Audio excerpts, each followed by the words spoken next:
Bout betters, are you not entertained? Are you not entertained? I mean, the weigh-ins, the press conferences, the fantastic in-depth analysis out there on the interwebs. Good luck this weekend.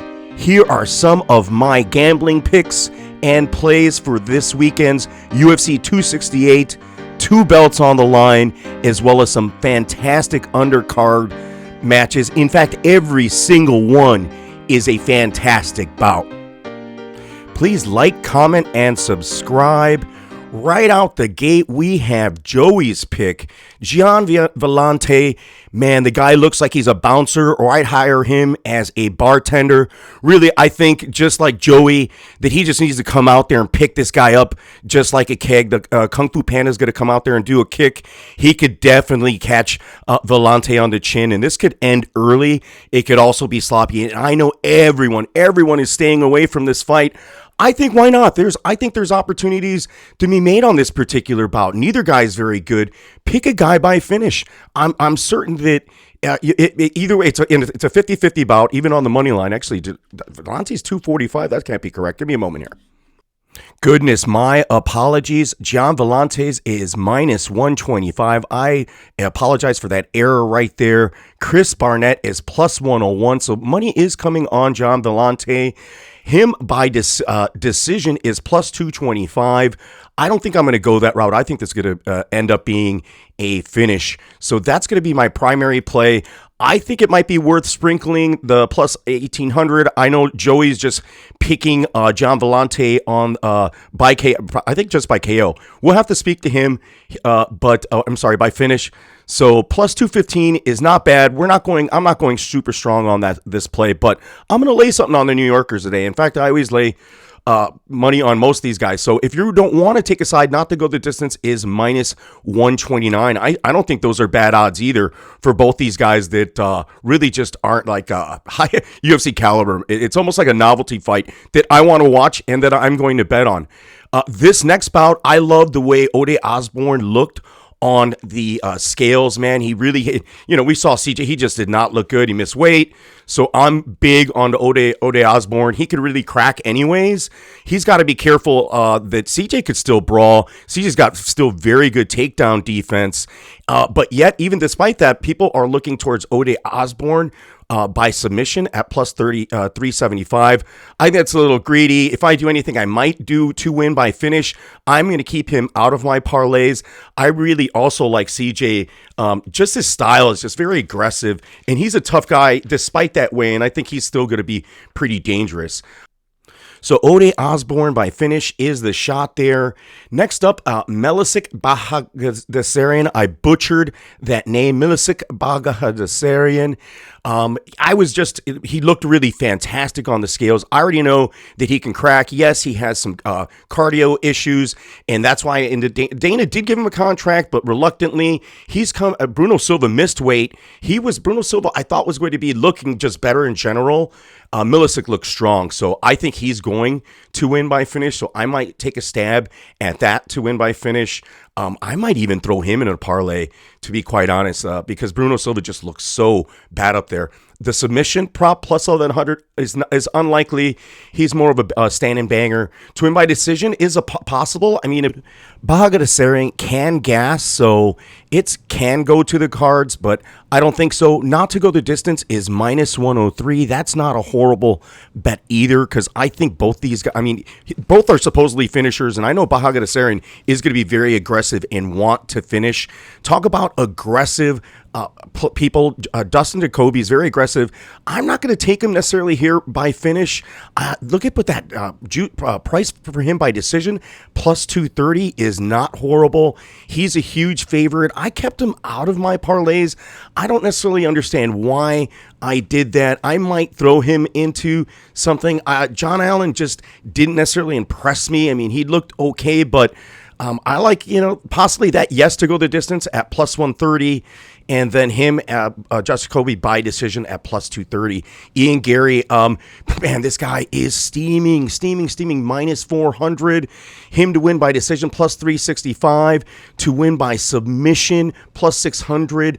Of course, Jordan Williams has lost by submission, even though he has the Gracie tattoo, as people noticed, and I noticed last time. I actually thought I don't think I bet him against Frankie Gall, but man, I know that Jordan Williams is going to have lots of problems in there, whether on the feet or on the ground. So the submission prop for Ian Gary is live, plus 600, not horrible. Him straight to win by finish, minus 177. That's not necessarily a horrible bet either. I might parlay that with the Canelo Alvarez to win by finish, which I think is minus 200 as well. I might put those two in a parlay. I know I don't normally parlay props, but looking at this fight, I don't think Jordan Williams, he's going to get mopped up, and hopefully very quickly. Not to go to distance is minus 286. That number will definitely increase as people begin to add that to their parlays.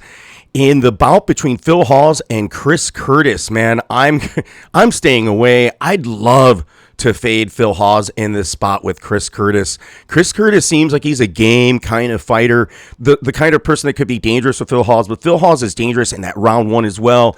He could also fall back to his grappling, where I'm certain Chris Curtis is used to engaging with high-quality fighters over there in Vegas.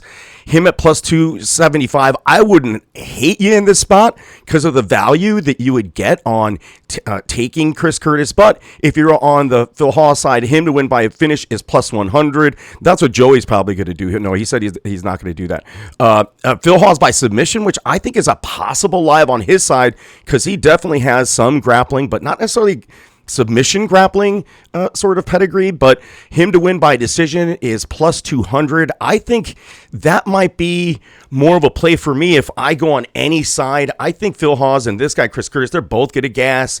It's going to end up a sloppy affair where Phil Hawes is going to be doing his counter striking to grappling and using his control just to survive out there. But Chris Curtis by TKO, oh man, I'd love to sprinkle it. I don't think I'm there yet. Plus 650 is really sweet. For him to win by decision, plus 600. Again, it's something that if you're on the Chris Curtis side, the money line and any of these props, if you really think, I mean, it could just be bait by the bookies just to grab some easy money that, oh, okay, yeah, sure, I'm going to throw some lunch money at it. It adds up at the end of the night and takes away from your annual profit some of these horrible bets that I might actually take, but I don't think I'm on the Chris Curtis side yet. I think I'm gonna lean a little bit on that Phil Hawes side, but you'll never know. Here's where I switched today. EDMEN, SHABAZYAN. I was on him earlier when he was plus money. I should have stayed there. I just didn't get the feeling for the Russian sniper. So I'm thinking this guy, by finish. Not necessarily a TKO finish, plus 250 to win by decision. I don't think this is going to the scorecards. I don't think EDMEN has the ability to go 3 rounds. And for the record and full disclosure that nobody really needs to know about, yesterday I was actually on just this bout to go the distance at plus 130. I was on the over at minus 177. I was thinking more Imavov Nasruddin at plus 310 for a decision and a plus 600 for a sub. I completely flipped, and it really just was the weigh-ins. EDMEN just, if it's going to be a striking match, I think Imavov Nasruddin is just going to come out and it's going to be a kickboxing match. And if this stays on the feet, EDMEN's going to eat this guy up. I think he's just going to be more active. He's got some good strikes despite what camp he's in. The kid's got some skills. I wish he would have left to a different camp probably a lot sooner in his career. It may have helped him. But him to win by finish, plus 215, I might take a stab at that. Good luck this weekend with any of your bets. Remember to call 1-800-GAMBLER if you're putting Bobby Green into any of your parlays. I actually thought I was going to put Bobby Green into a parlay against Raging Al. Al Alaquinta looks fantastic today, man. That guy looked ready. If you're on Al's side, he's a plus 135 underdog. Him by finish is plus 450. Al by decision is plus 280. He's plus 500 TKO as well as plus 1600 for the sub. We will see some grappling, I think, here. I don't think this is going to be your just, hey, let's just stand up and talk and bang. These guys, I mean, they're going to hurt each other. At some point, they're going to go back to some of their wrestling base. I think Bobby Green has a wrestling base, although Raging Al is more of a boxer. And both, of course, Bobby's more of a boxer himself at this point, who keeps his hands down low while we don't like him, but he's very effective and he's very good at it. Everyone was considering yes to go the distance, which is at minus 333 at this point.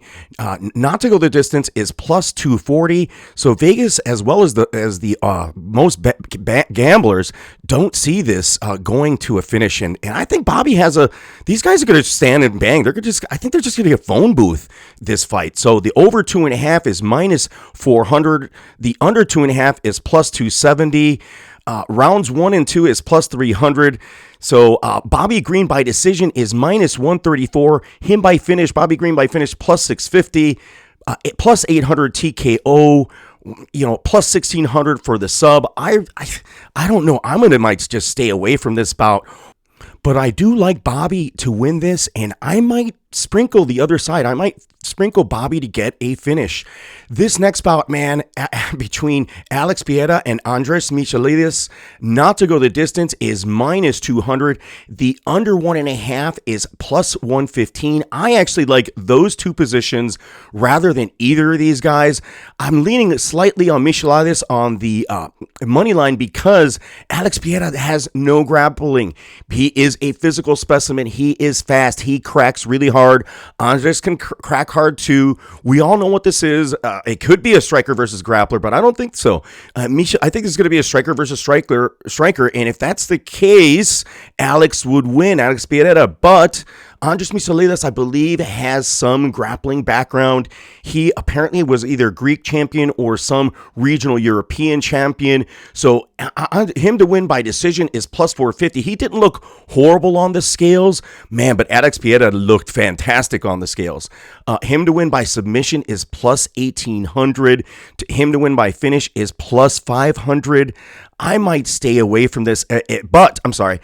Probably look at that under 1.5 at plus 115. You could either take either one of these guys. I think it's going to finish quickly, and they're giving us plus money for that to happen in a round and a half. So I'm going to probably take that position. Man, we're already there. Justin Gaethje, I'm going to side with Justin Gaethje. I think that him and Michael Chandler is going to be a fantastic fight. They're going to lead us beyond putting them on early in the card. Gaethje's just been training with Kamaru Usman as well at Rose. I really like that sort of setup when you have three really elite, strong fighters like that train together. It really influences me towards your side. Also, he just looked fantastic at the weigh-ins. Michael Chandler looked really good too. It's a chin check sort of fight, both of these guys.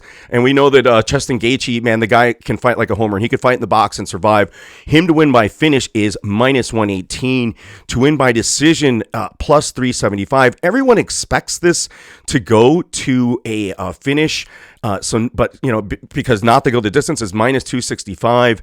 Michael Chandler, if this goes into some kind of weird grappling striking match, which I think could happen and should happen for a lot of these fighters in order just to survive and get out of the fight without being finished. So in this bout, I really like the under 1.5 at minus 106.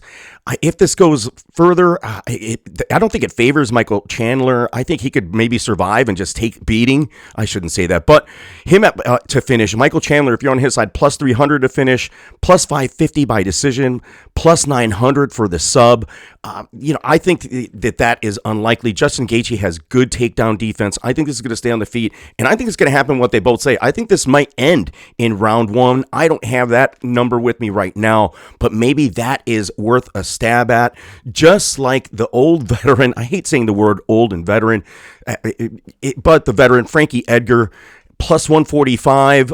This is a difficult spot. I know Joey's advising me not to do it.